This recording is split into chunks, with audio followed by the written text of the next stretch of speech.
dear fourth graders, today we're going to be continuing our study of Paul and his missionary journeys. So yesterday you looked at his first missionary journey and how he went to all these different places and the things that happened to him there. And now we're going to look at his second missionary journey.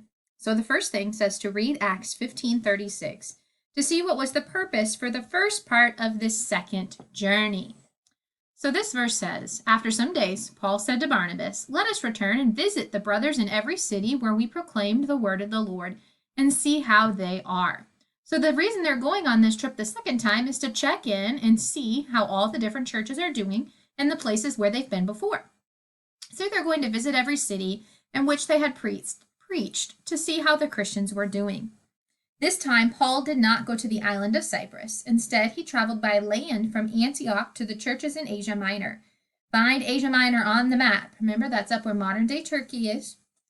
It then says Asia Minor is part of what is now Turkey. On this journey, Paul establishes many churches in cities you will recognize. Write in the names of cities 7 through 10 on the map. This missionary journey was much longer than his first. Paul was gone about 3 years and traveled over 3,000 miles. Later, Paul would write letters to the churches he established on this missionary journey. These letters are included in the New Testament and name the churches from these cities. In this chart below, write the names of the New Testament epistles Paul sent to the churches in these cities. So in Philippi is short for Philippians. So in Philippi, these people were called the Philippians. So let's continue reading here about his second missionary journey. Now Barnabas wanted to take with them John and Mark, but Paul thought best not to take with them one who had withdrawn from them in Pamphylia and had not gone with them to the work. Then there arose a sharp disagreement, so they separated from each other. Barnabas took Mark with him and sailed away to Cyprus, but Paul chose Silas and departed, having been commended by the brothers to the grace of the Lord. He went through Syria and Cilicia, strengthening the churches. So Paul and Barnabas have a disagreement and they go their separate ways. But God is going to use that to help spread the gospel to more places because Paul's going to go one direction, Barnabas the other. Barnabas takes John Mark with him, who wrote the Gospel of Mark, and then Paul takes Silas with him and they go on a different direction.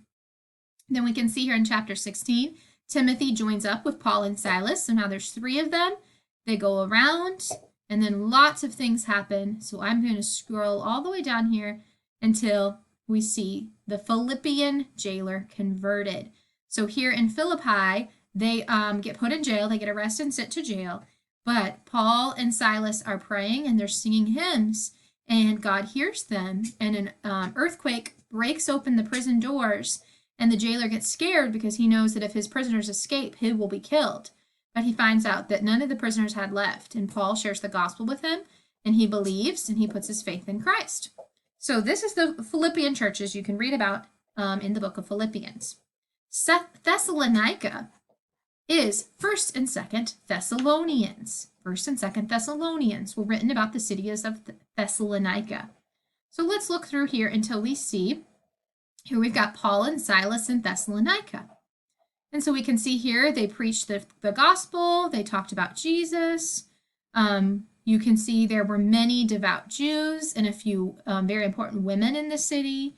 And then there was a mob, and the city was in an uproar, and they attacked the house of Jason where Paul and Silas were staying. And there was all kinds of uproar and disputing that happened in Thessalonica. So Paul eventually wrote 1st Thessalonians and 2nd Thessalonians, 2 different letters to the church at Thessalonica. Then we've got Corinth. Corinth is where we get 1st and 2nd Corinthians. 1st and 2nd Corinthians. But one interesting fact to note before we go on to Corinthians, here we've got Paul and Silas in Berea. This is where we get the name Berean, like Berean Baptist Church and Berean Baptist Academy. The Bereans were very interesting because they heard Paul and Silas preaching, but they didn't just believe automatically. They went and they read the scriptures for themselves to see if what Paul and Silas were saying was true, and then they put their faith in Christ. So our school is named after the city of Berea because these people were people who studied God's word. And at our school, we want to be people who study God's word as well. So Paul's second missionary journey is where we get the name Berea from, which comes to Berean. So here they're in Athens in Greece. And then he does a lot when he's in Athens, but we're going to keep scrolling. Here we are, Paul in Corinth. This is where we get 1st and 2nd Corinthians. Here he meets Priscilla and Aquila, two people that are mentioned in the book of Corinthians.